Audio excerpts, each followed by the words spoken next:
Hey guys, welcome back to the PerformMotion YouTube channel. Today we're going to be talking about bench, elbow depth and the new IPF rules. So what we can look at first and foremost is we just want to make sure we actually have enough range of motion to be able to get to depth with the new bench rules. So Chris here is going through his normal shoulder extension and shoulder flexion just to see how much he has.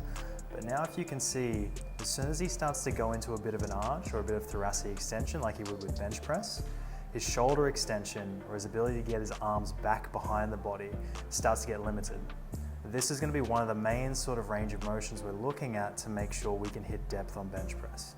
So what we want to do and what we're going to be taking you guys through today is how we can start to get that range of motion of shoulder extension and shoulder internal rotation, which is a very similar range of motion, actually improved or enhanced so it's more comfortable to get into this deeper elbow position like so.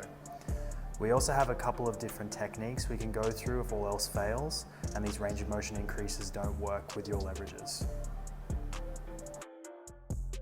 So first of all, we're going to take a look at Chris's bench press here as he goes through his setup and a couple of reps with the empty bar. So Chris has a soft touch style bench press with quite flared elbows with a moderate arch.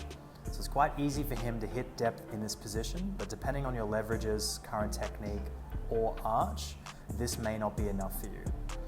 So in the next part of the video, we can see that we're actually going to add a little bit of a shrug to the press. So this will feel like a slight amount of elevation with the same amount of arch you would normally have, same elbow position.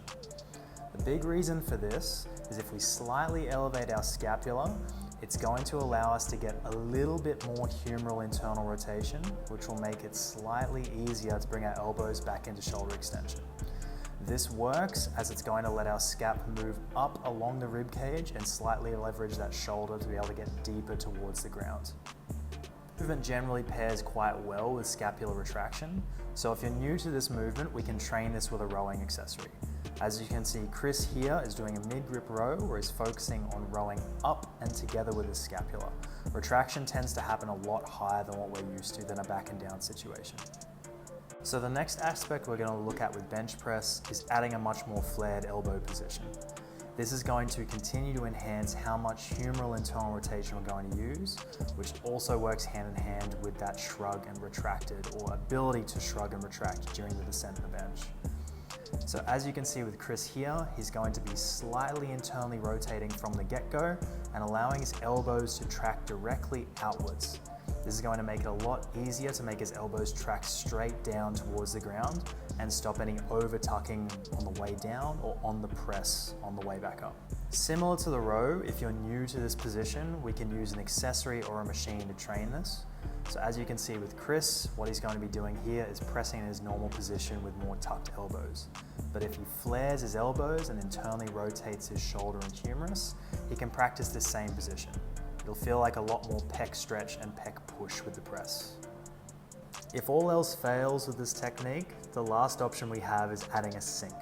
So Chris's style is much more soft touch, but as you can see here, I'm allowing that barbell to physically sink into my rib cage while still trying to maintain my usual technical position. I tend to bench with a little bit more of an arch, but as you can see here, I have much less of an arch as I let that barbell fully sink into my rib cage and my elbows contract down below depth. A couple of different ways we can look at practicing a sink.